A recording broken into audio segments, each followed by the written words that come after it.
اب میں چلتا ہوں وہ شاعر جس نے دماغ سے دل کا سفر طے کیا اور بارہ بنکی میں نہ رہ کر بھی وہ ہمیشہ بارہ بنکی ہی کے محسوس کیے جاتے ہیں، وہ شخصیت ہے محترم واصف فاروقی صاحب کی۔ وہ تشریف لائیں آج کی محفل، خواجہ محمد یونس، اور شاعری یا جو کچھ بھی وہ بولنا چاہیں انہیں اختیار ہے، وہ تشریف لائیں، ان کا استقبال ہے۔ کہ اس شعر ہے میرا کہ سورج کے نکلتے ہی ہٹ جاتے ہیں منظر سے، سورج کے نکلتے ہی ہٹ جاتے ہیں منظر سے، یہ چاند ستارے بھی آداب سکھاتے ہیں۔ تو یہ شہر ادب ہے، اس میں میں دعوت دیتا ہوں محترم واصف فاروقی صاحب کو، تالیوں سے ان کا استقبال۔ صدر عالی وقار، معزز اہل قلم، خواتین و حضرات، بارہ بنکی یقیناً آج سے نہیں تعلق ہے، مجھے تو یاد بھی نہیں ہے کہ بارہ بنکی سے تعلق کتنا پرانا ہے۔ آج صغیر نوری صاحب کبھی کبھی محبتوں میں حد سے تجاوز کر جاتے ہیں، اور اسی تجاوز کا نتیجہ یہ ہے کہ آج مجھے مہمان خصوصی کے طور پر، یعنی انگریزی میں جسے چیف گیسٹ کہا جاتا ہے، اس طور پر انہوں نے بلا لیا۔ اپنے گھر میں اگر کوئی مہمان بنا کے بلایا جائے تو یہ ایک عجیب سی بات ہے۔ میں بارہ بنکی کے لیے چیف گیسٹ تو ہو ہی نہیں سکتا، اگر ہو سکتا ہوں تو چیف گیسٹ ہو سکتا ہوں۔ کیا کہنے بھی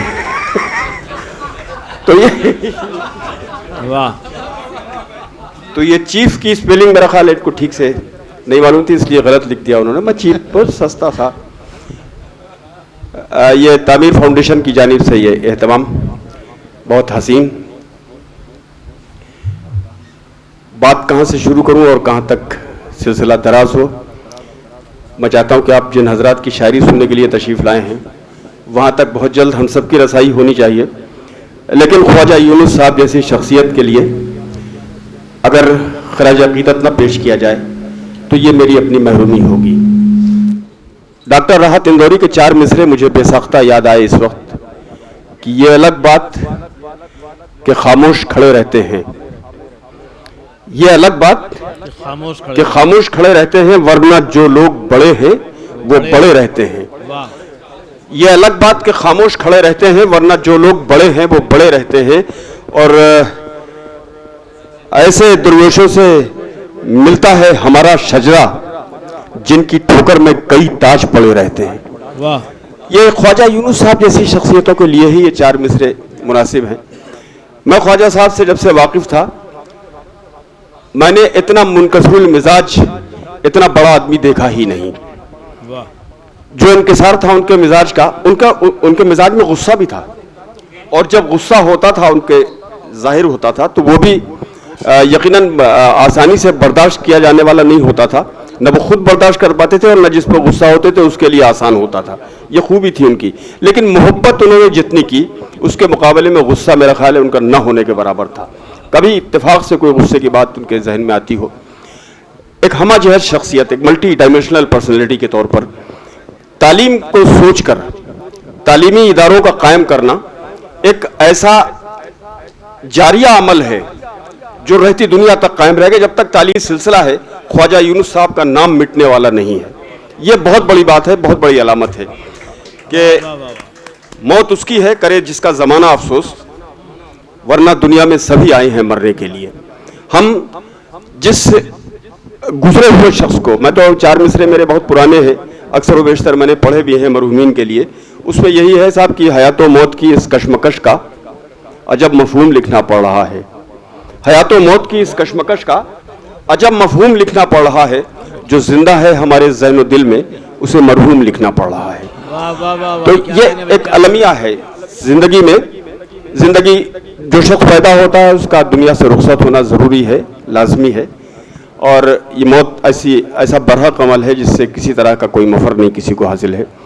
لیکن ان کی یاد میں انہی کے تعمیر کیے ہوئے کالج میں، انہی کے صاحبزادے بزمی صاحب کے زیر انتظام اس کالج میں اس ادبی تقریب کے انعقاد پر میں صغیر نوری صاحب کو، ان کے تمام رفقائے گر کو، سلیم صدیقی کو اور شعیب انور صاحب کو تہہ دل سے مبارکباد پیش کرتا ہوں۔ یہ خوش نصیبی بڑی عجیب سی چیز ہوتی ہے جو سب کو میسر نہیں آتی ہے۔ خواجہ صاحب نے اپنی زندگی میں جو کارنامے انجام دیے وہ تو تھے ہی، لیکن اللہ تبارک و تعالیٰ نے انہیں خوش نصیب بھی بنایا تھا، اور نصیب کے اتنا خوش نصیبیاں تھیں ان کے حصے میں کہ ان کی 4 اولادیں ہیں بیٹوں کے طور پر،